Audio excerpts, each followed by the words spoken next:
The end of 2019 for WeWork was as tough as it gets. Big ol' IPO fail, they're gonna write books about it.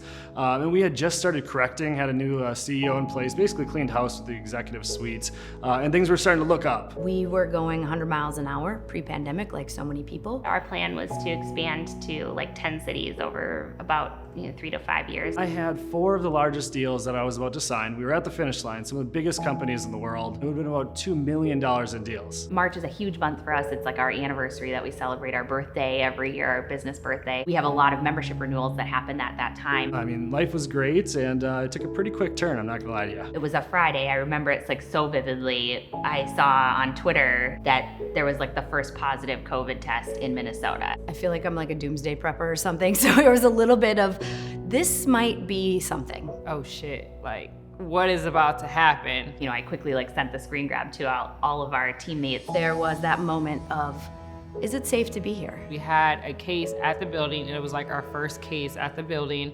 And so we did this huge shutdown, and people lost their mind because we literally let them know like an hour before. From a sales lens, you're like, let's pull this deal, let's get them in soon, And then last week of March, it was just like people weren't responding to emails, people weren't coming through the door. I think that was like really where it became like super real. People were leaving, people were just getting laid off, people were getting sick. Everything was just crazy. The best thing we could do was to just go home. And that was really hard, to just suddenly be emptying out the space. Like, that was scary. I've put so much time and energy, our team has put so much time and energy into this. We've left jobs, we've adjusted relationships to make this business work, and to have that hanging in the balance to something that we can't control was terrifying. We leaned on each other like we're all scared and we're all worried. We went from, such a great, huge momentum in the beginning of the year to it literally that week just sucked the air out of the room. This was something I woke up,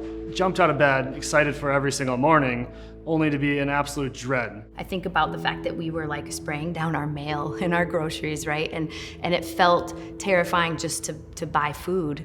And you think, how and why would we ever risk the lives of the people we love and our community by sitting together in a room? It was a pretty easy decision to close. So what we ended up doing within 24 hours of closing was opening up a digital membership offering. My members were like, I need to get in, I want to be in this space, I want to be here, you need to be here. There wasn't a lot of specific rules for co-working, and so within those gray areas, co-working places were still able to operate, still be able to bring people in. For me, I didn't have a choice. I had to come into work every single day. I went from kind of being a hype guy, getting people excited, introducing people, to having really, really hard conversations on a daily basis. We're dealing with people that are still upset about their billing. That's not something that we always had to deal with. And it's a lot more people that are upset with their billing because they're trying to get out of their leases. People are signing very, very long leases. The tough part really came with having those conversations around, I'm not using my office, I'm still paying you,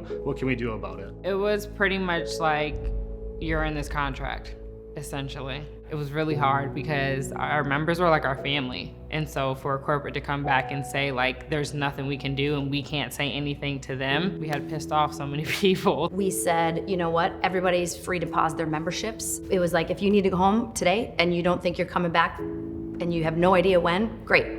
We're here for that. This isn't everybody give us your money so we can make this work. It's no, that's not your problem. That's something that we have to figure out. We're not corporate, we're just us. So if people want to talk to us about what they need to make their membership work, we are always game to hear that. There were times where I definitely felt frustrated just because I felt like we didn't have the support on the ground. I felt corporate didn't understand how much we were actually dealing with. Especially doing that 10 times a day, that was easily the hardest part of last year. I think I burnt out every day about 4 different times. I was put in a position where I was well, I don't really, I don't know how to handle these situations. We've never been put in these situations before. All of us wanted an answer, right? We wanted to know how long was this gonna last? What do we do next? How do we navigate this as a team? We haven't done this before. and that is, we've all not done this before. March, April, May, and then early June, I really did think we were gonna get out of this. This was gonna be a quick blip in time. July or August, that's when all optimism was just off the table. I was like, this is gonna last a very long time. This wasn't a rainy day fund that we needed to have. This was like a rainy year fund. And, nobody has that on hand as a small business. Specifically, we had sort of the pandemic plan. Like, okay, how long can we last? How long can we make it through this without just walking away? You get your hopes up one day and you're just absolutely destroyed the next. With all the good news you got 10 pieces of bad news. It felt like a lot to process. It just got long, right? And it just got to a point where it was like, or is it nothing? Coming out of the summer after George Floyd was murdered, after the quietest summer we've ever had as a business, it was a lot to process. After George Floyd, there was a lot of things that I had to deal with at the front desk. There was definitely things that were said that shouldn't have been said to me. As an entrepreneur, everybody has these moments where you kind of go into this like dark place, and it kind of lasted longer, I think, than normal. It was so hard. It was weeks of just like everything on top of each other, and it was just exhausting. I think that was really hard to get out of that cycle of, feeling depressed, feeling sad, feeling angry, feeling a sense of loss and mourning. Everything I worked for is basically gone. It was a waiting game. We were just sitting there waiting for things to return, and they just weren't. There's so much pressure when you're an entrepreneur to make it work. I honestly don't know what pulled me out of it. The winter was so hard because it was so dark, and it was just like, there's probably not gonna be anybody there, and so it was just hard to get through the day. I already don't wanna be here. So it's just like, I just want a day to decompress and deal with everything that's going on, and now I have to put on this smiling face and answer your questions. Getting out of literally the year 2020 was just a mindset shift, and was able to kind of get back into, putting one foot in front of the other and, shedding whatever that dark place was at the end of 2020. It was probably 6-8 months in, everyone started coming in. It was individuals, right?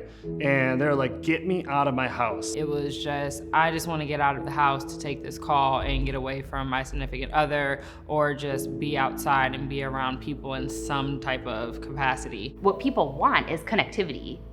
And that's really what we provide, is a space for connecting with other people. People want to see other humans other than their dogs and their children and their partners. They want those professional relationships. People were using space differently. You weren't jam-packing 10 people in a small office. We have a big open studio, and literally people sat in the corners. The way that our spaces are set up, each is between 6,000 and 10,000 square feet, so we have enough to spread out in kind of our more open area. And then we also have private offices. A lot of people were just like, well, I can't be in co-working because I don't want to be around people. And it's just like, you can have your own private space. Typically, we could never sell the one-person offices. They were sold out.